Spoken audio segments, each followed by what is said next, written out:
마른 땅을 적시는 단비 같은 방송 감회에 오신 여러분들을 환영합니다. 저는 알기 쉬운 성경교리의 목사 차주영입니다. 자, 이번 시간은 지난 시간에 이어서 제14강 그리스도의 몸 안에서 연합이라고 하는 주제로 계속해서 말씀을 나누도록 하겠습니다.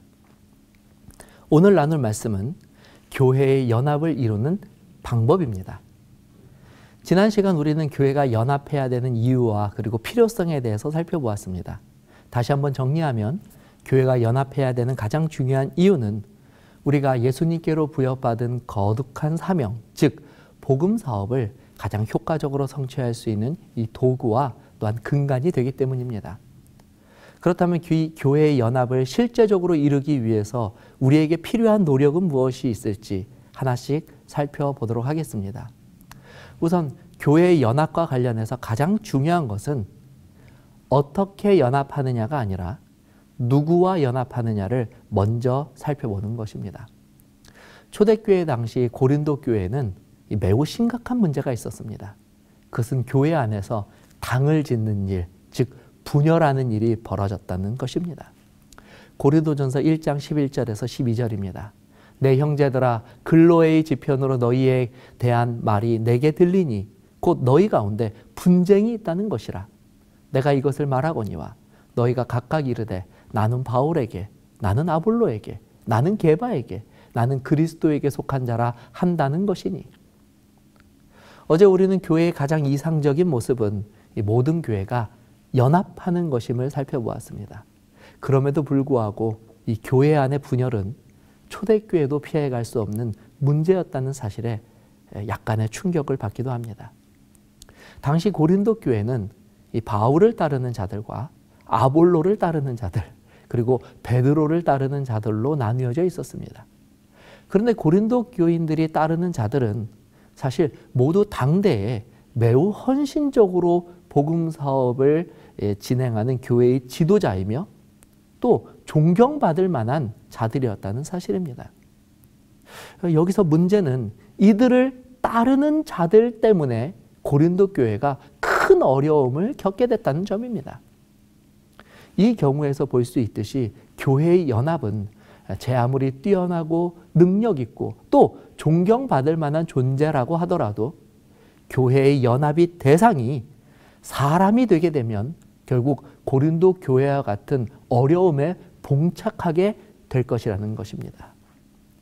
우리는 의도치 않게 이 당파의 핵심 인물이 되어버린 이 바울이 고린도 교회의 당파 문제를 해결하기 위하여 직접 전한 이 권면의 내용 속에서 이 문제의 핵심이 무엇이고 또 그 해결책이 무엇인지 또한 발견할 수 있습니다. 고린도전서 1장 13절입니다. 그리스도께서 어찌 나뉘었느냐? 바울은 고린도 교인들에게 반문합니다. 그리스도께서 어찌 나뉘었느냐? 이 말의 뜻은 이 교회가 연합할 대상은 그 대상이 세상적으로 아무리 능력이 많고 존경받을 만한 가치가 있는 사람일지라도 교회 안에서는 사람이 결코 그리스도의 자리를 대신할 수 없다는 권면입니다. 다시 말해 성도들은 어떤 경우에도 그리스도 외에는 다른 존재와 연합하여서는 안 되며 모든 성도들이 그리스도와 연합할 때 비로소 교회는 가장 완전한 연합을 이룰 수 있다는 의미입니다. 자, 여기 제가 수레바퀴 그림 하나를 준비하였습니다. 이 수레바퀴는 중심축과 바퀴통, 그리고 이 중심축과 바퀴통을 이어주는 많은 바퀴살들로 이루어져 있습니다. 사실 바퀴살 하나하나는 별로 대단해 보이지 않습니다.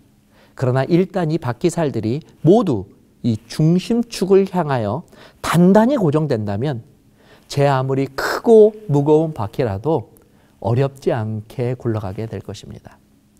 바로 이 수레바퀴가 오늘 우리가 나누는 교회의 연합이라고 하는 주제를 잘 설명해 주고 있습니다. 우선 이 수레바퀴는 하나님의 복음 사업을 수행하는 교회라고 할 수 있습니다. 그렇다면 이 살들은 무엇을 상징할까요? 맞습니다. 이 개개인은 연약할지 모르나 연합하면 큰 힘을 낼 수 있는 교회와 성도들을 의미합니다.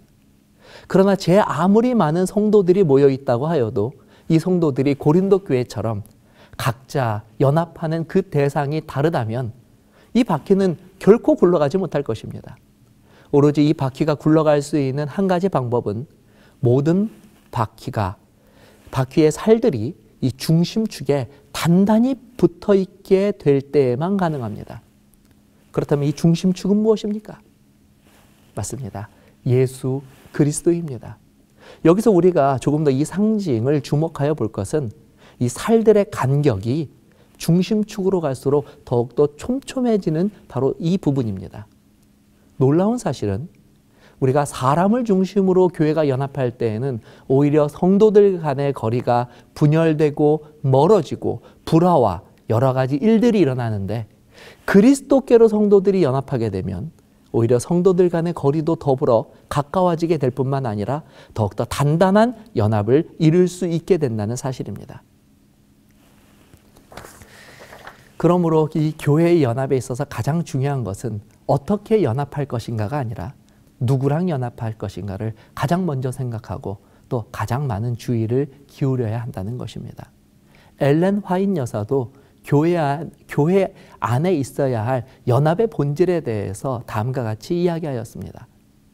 교회와 가정에서의 진정한 연합의 비결은 수완이나 경영 능력이나 난관을 극복하려는 초인간적인 노력에 있는 것이 아니다.